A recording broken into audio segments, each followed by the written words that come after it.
Hello, welcome back to with Urmila व्लॉगमध्ये. मी उर्मिला तुमचं सगळ्यांचं पुन्हा एकदा नवीन कोरिया व्हिडिओमध्ये स्वागत करते. तर आज आपण बघणार आहोत की केसांवर काय प्रॉब्लेम असतात किंवा केस गळतीवर आपण घरच्या घरी काय उपाय करू शकतो.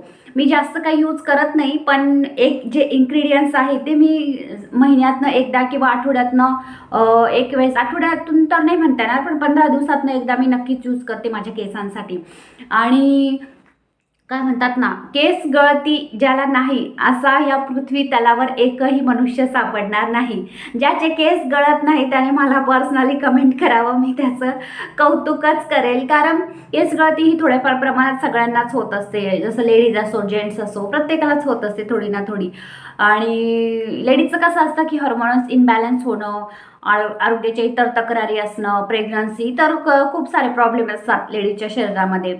तर त्यांना केस गळतीची समस्या ही सगळ्यात जास्त असते. तर मी आज असं एक इन्ग्रेडियंट्स तुमच्यासोबत शेअर करणार आहे, जे मी स्वतः ट्राय केलेलं आहे आणि मी सध्या ते वापरते सुद्धा आहे. आणि घरच्या घरी हे तुम्ही करू शकता, अगदी सोपं आहे. तो तुम्ही नक्की एकदा ट्राय करा. सो व्हिडिओ स्किप न करता शेवट. चला व्हिडिओला सुरुवात करूया. माझे केस जन्मतः थोडेसे पातळच होते. ज्यांचे केस जाड आहे ते सुद्धा लोक हे ट्राय करू शकता, आणि ज्यांचे ऑब्विसली केस पातळ आहे किंवा विरळ आहेत ते तर हे ट्राय करणारच आहे. सगळ्यात आधी तुम्हाला काय करायचं आहे की व्यवस्थित केसांना असं कोंब करून घ्यायचं आहे. कोंब म्हणजे व्यवस्थित असं केसांना विंचरून घ्यायचं, जेणेकरून केसांचा हा गुंता जो आहे आपला, जे हे असे मोठे जे दात असतात, जाड जे दात असतात ते त्याने तुम्हाला व्यवस्थित असं केसांमधला गुंता काढून घ्यायचा आहे. म्हणजे केसांमध्ये जास्त गुंता होत नाही नंतर, आणि केस गळतीवर त्याचा परिणाम होत नाही. त्यामुळे असं तुम्ही व्यवस्थित पूर्ण कोंब करून घ्या केसांना. आणि एक माझी अतिशय सोपी पद्धत आहे की मी केस असे पूर्ण पुढे करून पूर्ण असं आधी गुंता काढून घेते. त्याने बरीचशी केस गळती ही तुमची कमी होते, असा माझा स्वतःचा अनुभव आहे. हे तुम्ही ट्राय करू शकता, नक्कीच त्याने केस गळती कमी होते. पण हे रोज एकदा तरी केलं पाहिजे. तर जास्त उशीर न करता आपण व्हिडिओला सुरुवात. ही आहे मेथी दाण्यांची पेस्ट. आता आपल्या सगळ्यांनाच माहिती आहे की केसांसाठी मेथी हे किती हेल्दी आहे आणि किती व्यवस्थित हे काम करतं केसांच्या मुळाशी. हाच एक जो पदार्थ आहे की मी जो आठवड्याला महिन्यातनं किंवा 15 दिवसातनं एकदा यूज करते माझ्या केसांसाठी. ही मी रात्रभर भिजत ठेवलेली होती, आणि रात्रभर भिजल्यानंतर आता सकाळी मी त्याची बारीक अशी पेस्ट करून घेतलेली आहे, आणि ती आता आपल्या केसांवर आपल्याला अप्लाय करायची आहे. अप्लाय अशी करा की ती व्यवस्थित तुमच्या केसांना लागली पाहिजे, मुळांना लागली पाहिजे. वरवर लावून काहीही उपयोग नाही, ती केसांच्या पूर्ण मुळांना लावायची आहे. खालचे जे आपले केस असतात, खालचे जे केसांचे शेंडे असतात, त्याला व्यवस्थित पूर्णपणे अशी लावून घ्यायची आहे. तर ही आहे मेथीच्या दाण्यांची पेस्ट. तर व्यवस्थित तुम्ही बघू शकता, व्यवस्थित केस विंचरून घेतलेले आहे आणि 2 पार्टिशनमध्ये केस अशी डिवाईड करून घेतलेली आहे, ज्याने केसांना व्यवस्थित ही मेथी लागल्या जाईल आणि पटकन लावल्या जाईल ती, आणि केसांच्या मुळांना व्यवस्थित लागल्या जाईल. पूर्ण असे तुम्ही दोन्ही साईडला केस पार्टिशन करू शकता. आणि आपण सुरुवात करूया. तर ही आहे मेथीच्या दाण्यांची पेस्ट. एकदा नक्की ट्राय करा, याने खरंच फरक पडतो. बऱ्याच जणांना माहिती देखील असते, पण मी सहज तुम्हाला सांगायचं म्हणून किंवा शेअर करायचं म्हणून हे केलेलं आहे. तर थोडी चिकट असते. तुम्ही ती दह्यामध्ये सुद्धा लावू शकता किंवा साध्या पाण्यामध्ये सुद्धा लावू शकता. बऱ्याच वेळा मी दह्यामध्येच ते लावते, पण तो आता सध्या पाऊस चालू होता, थंड वातावरण होतं, त्यामुळे ते दही मी थोडंसं स्किप केलं. आणि ही जवळजवळ तुम्हाला अर्धा ते 1 तासच ठेवायची आहे, जास्त ठेवू नका. कारण ज्यांना सर्दी वगैरे थंड याचा त्रास आहे तर त्यांनी जास्त ठेवू नका. मेथी तशी उष्णच असते, पण कसं आहे, डोक्यावर जर अप्लाय केली तर कोणाकोणाला कसं थंड असतं ते वातावरण, तर लगेच सर्दी वगैरे होते. तर म्हणून मी ही एक गोष्ट तुम्हाला सांगितली. व्यवस्थित अशी मुळांना व्यवस्थित लावायची आहे.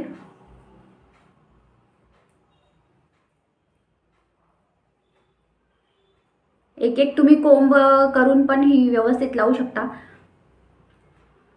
खाली तुमच्या तुम्ही मांडीवर किंवा अंगावर असा टॉवेल खराब घेऊ शकता, कारण हे बरंच याचे बारीक बारीक छोटे छोटे जे कण असतात ते खाली पडतात. त्यामुळे आपलं सगळं ड्रेस वगैरे खराब होतो आणि फरशी देखील खराब होते. तो ह्याची काळजी घ्या की व्यवस्थित असा जुना किंवा साधा वगैरे ड्रेस घाला.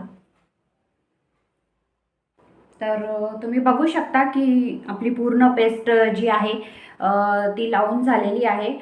2 चमचे जरी भिजत टाकली ना तुम्ही रात्री तरी चालेल, जास्त काही भिजत टाकायची गरज नाही, कारण त्याची पेस्ट ही भरपूर असते आणि भरपूर चिकट देखील असते. तर लावताना पण काळजी घ्या आणि खाली जे फरशीवर वगैरे तुमची जी लावताना सांडते तर व्यवस्थित ते नीट पुसून घ्या आणि काळजी घ्या, कारण ती चिकट असते. आपल्यामुळे उगाच कोणाला त्रास नको, हो की नाही.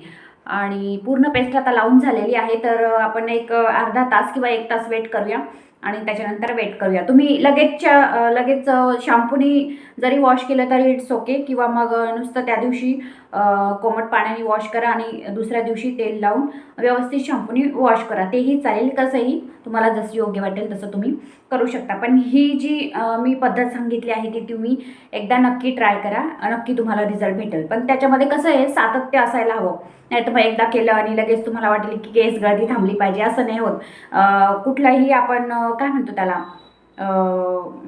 औषध घेण्यापूर्वी आपल्याला किमान 3 महिने वेट करावं लागतं, तसंच असतं. तर तुम्ही 15 दिवसातनं एकदा ही पेस्ट केसांना लावू शकता तुमच्या बऱ्याचशा केसांच्या.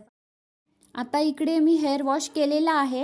मी साध्याच पाण्याने हेअर वॉश केलेला आहे, कारण मी रात्री तेल वगैरे लावून मग उद्या शॅम्पू करते. तर मला साधारण असंच प्रकारे वॉश करायला आवडतं, साध्या पाण्याने, आणि नंतर दुसऱ्या दिवशी मग मी शॅम्पू करते. आता फायनली मी साध्या पाण्याने, कोमट पाण्याने माझे हेअर वॉश करून घेतलेले आहे. ओलेच आहे केस अजून. नंतर 1-2 तासांनी व्यवस्थित केस सुकल्यानंतर आणि हा आहे आपला फायनल लूक. मी अगोदर सांगितल्याप्रमाणे की माझे केस जन्मतःच थोडेसे पातळ आहे, त्यामुळे तुम्हाला असे दिसत आहेत. पण मी नीट हेअर वॉश केलेलं आहे शॅम्पूने, तर फायनल लूक असा दिसतो. मी कधीच पूर्ण तेल केसांचं काढत नाही, त्यामुळे ते असे दिसतात ते. पण तुमचे जर का जाड केस असतील तर खूप छान लूक येतो, बाउन्सी लूक येतो आणि केस देखील चमकदार होतात. मी पूर्णपणे तेल काढत नसल्यामुळे केस असे दिसतात ते. हे असे बाउन्सी केस तुम्हाला दिसतील हेअर वॉश केल्यानंतर. आफ्टर 1 तासाने हा रिझल्ट आहे, तर तुम्ही बघू शकता. माझ्या केसांना मी थोडंसं ऑइल ठेवलेलं आहे, पण तुम्ही पूर्ण शॅम्पू आणि ऑइल काढून टाकलं तर तुम्हाला नक्कीच याचा रिझल्ट जाणवेल. आणि तुम्ही मेथीमधून अजून कुठलं इन्ग्रेडियंट्स टाकू शकता ज्याने केस अजून सॉफ्ट होतील, तर ते मला नक्की कमेंट करून सांगा. आणि आजचा व्हिडिओ तुम्हाला कसा वाटला ते पण सांगा. आणि तुम्ही आपल्या चॅनलवर नवीन असाल तर एक चॅनलला सबस्क्राईब करा आणि व्हिडिओ आवडल्यास लाईक देखील करा. थँक्यू. Bye bye. भेटूया पुढच्या ब्लॉगमध्ये.